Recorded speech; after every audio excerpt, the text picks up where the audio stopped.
What would happen if I touched the dead carcass of an unclean animal? This is the question that we seek to answer today as we continue our verse-by-verse study of the book of Leviticus on Walking Through the Bible. The glory of his cross. If you have a Bible with you, you can turn to Leviticus chapter 11. We're going to be reading from verses 24 to 28. If you don't have a Bible, don't worry. Just follow along with us on the screen. The version that we'll be reading from is the New King James Version. So, Leviticus chapter 11, beginning at verse 24. By these you shall become unclean. Whoever touches the carcass of any of them shall be unclean until evening. Whoever carries part of the carcass of any of them shall wash his clothes and be unclean until evening. The carcass of any animal which divides the foot, but is not cloven hoofed, or does not chew the cud, is unclean to you. Every one who touches it shall be unclean. And whatever goes on its paws among all kinds of animals that go on all fours, those are unclean to you. Whoever touches any such carcass shall be unclean until evening. Whoever carries any such carcass shall wash his clothes and be unclean until evening. It is unclean to you. In this chapter, we enter the third section of Leviticus, which goes all the way down to the end of chapter 22, dealing with uncleanness and its removal. In chapter 11 specifically, we have God describing the clean and unclean animals the Israelites may eat. Thus far, we've discussed land animals. The only clean ones are those that both chew the cud and part the hoof. They were unclean if they did neither or only did one. We've discussed seafood. The only clean ones were those that had both scales and fins. They were unclean if, again, they neither had these things or only had one. In our last episode, we discussed birds and insects. Of the birds, since they are harder to classify, God gave Israel a list of birds and their kinds that were unclean, leaving the rest of the birds as clean. Generally speaking, we saw that the unclean birds were those who were scavengers, meaning they devour animal flesh and waste. Of the insects, we found that most insects were in fact unclean.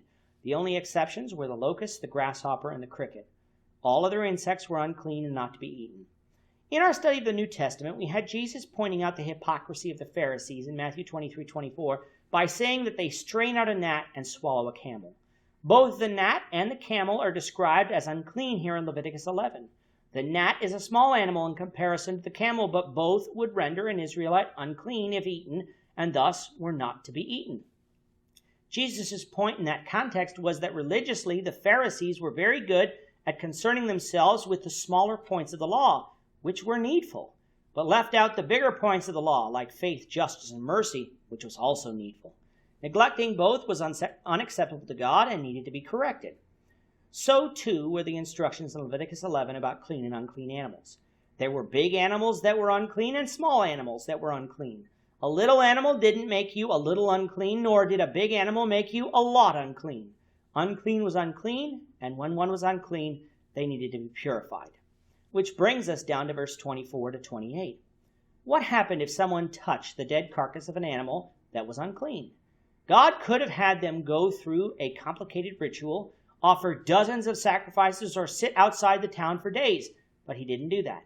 If you touched the dead carcass of an unclean animal, you were unclean until evening.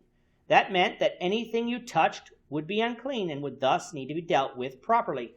It also meant that anyone who touched you would be unclean, meaning that physical contact must be avoided.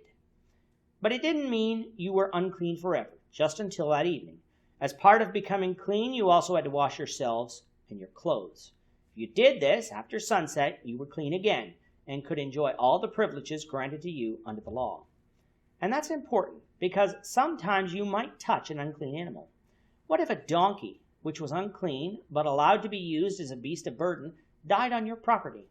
Were you to just leave it there? Perhaps, for other animals would certainly devour the corpse. But if you chose to bury it, you would be unclean until evening and required to purify yourself. What happened if you unknowingly touched an unclean animal and only later found out that you did so? Chapter 5 would say that you were unclean, and since you didn't follow the purification process, needed to offer a sin sacrifice at the tabernacle. God was very particular concerning cleanness and uncleanness. You were either clean or unclean. If you were unclean, that didn't necessarily make you a sinner, but it did mean that you had to purify yourself in order to be holy before God and approach him in service to him. In this section, we also get another expansion of the land animals that were unclean. Those that go on on its paws among the kinds of animals that go on all fours were also unclean. These would include the dog, the cat, the lion, the tiger, and the bear. To us, living today under the new covenant, these regulations certainly look strange and onerous.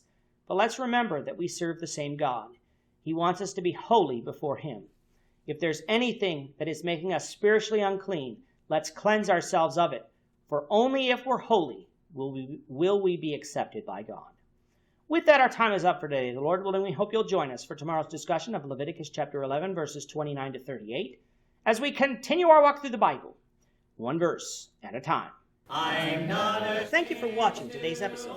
We hope that you found it edifying and ask that you not only subscribe to our channel and podcast, but that you like and share this episode among your friends, so that the saving gospel of Jesus Christ can go out to the whole world.